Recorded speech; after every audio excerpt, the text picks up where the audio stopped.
کہ اس وقت تک موت نہ دے جب تک شادی نہ ہو جائے، بچے نہ ہو جائے، پراپرٹی نہ بن جائے، بیٹوں کی شادی نہ کر لوں۔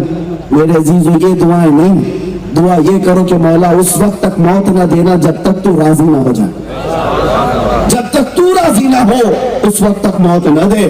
بایزید بستامی کا نام سنا ہوگا۔ بایزید بستامی ایک بڑے پائے کے بزرگ ہیں، اور ان کی ایک دعا یہ تھی، اے اللہ مجھے اس وقت تک موت نہ دینا جب تک کہ میں اپنے نبی کی ہر اس سنت پر عمل نہ کر لوں جن سنتوں کو میں جانتا ہوں، ہر سنت پر میں عمل کر لوں۔ خواہش تو دیکھیں، ہونا تو یہی چاہیے۔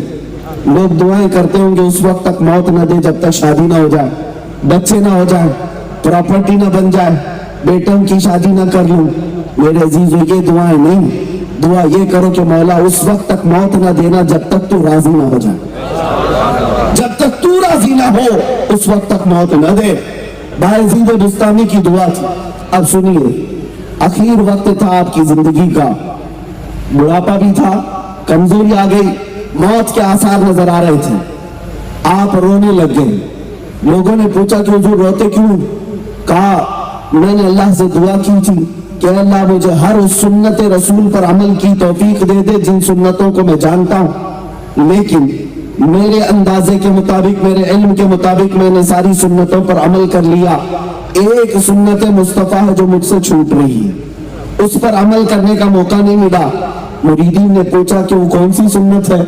سنو مسلمان، یہی مجھے بتانا ہے میرے آقا کے اخلاق کیا ہے۔ بایزید بستامی کہتے ہیں رسول اللہ صلی اللہ تعالی علیہ وسلم کی ایک حدیث میں نے یہ پڑھا کہ میرے آقا مسجد نبوی شریف میں جا رہے تھے، نماز کے لیے جا رہے تھے، فجر کا وقت تھا، نماز کے لیے جیسے ہی جا رہے تھے اچانک پڑوس میں سے کسی ایک بچے کے رونے کی آواز ہے، کسی کے گھر سے بچہ رو رہا تھا۔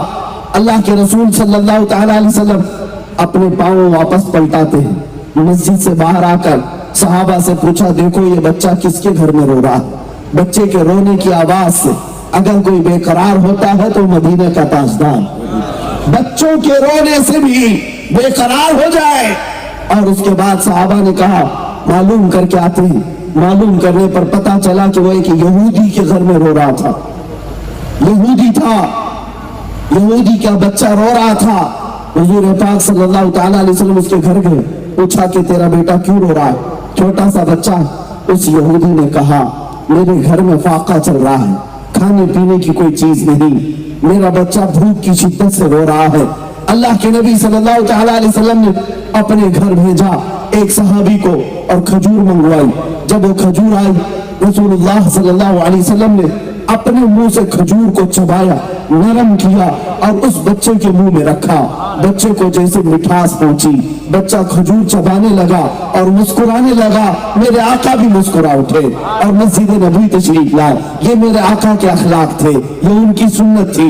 بایزید بستامی کہتے ہیں نبی پاک نے یہ جو عمل کیا، میری زندگی میں ایسا عمل کرنے کا موقع اب تک نہیں آیا۔ باقی سب سنتوں پر عمل تو کر چکا، لیکن اس سنت پر عمل کرنے کا موقع نہیں ملا۔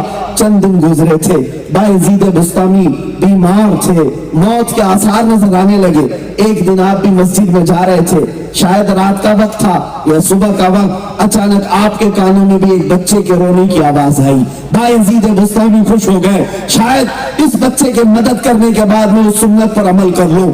آپ فوراً اپنی طاقت کو جمع کر کے لوگوں سے پوچھتے معلوم کرو یہ کس کے گھر کا بچہ ہے۔ لوگ پوچھتے ہیں، معلوم ہوتا ہے کہ ایک عیسائی کے گھر کا بچہ تھا۔ بایزید بستامی فوراً اس کے گھر چلے جاتے ہیں، پوچھا تیرے گھر میں بچہ کیوں رو رہا ہے، کیا وجہ ہے، یہ کیوں بھی لگ رہا ہے؟ اس شخص نے کہا میرے بچے کے رونے کی وجہ یہ ہے کہ گھر میں اندھیرا ہے، چراغ جلانے کے لیے میرے پاس نہ تیل ہے نہ سامان ہے، میرا بچہ اندھیری کی وجہ سے رو رہا ہے اور بھوکا بھی ہے۔ بایزید بستامی فوراً اپنے گھر سے دیا چراغ منگواتے ہیں اور اسے گھر میں روشن کرتے ہیں۔ اس عیسائی کے گھر میں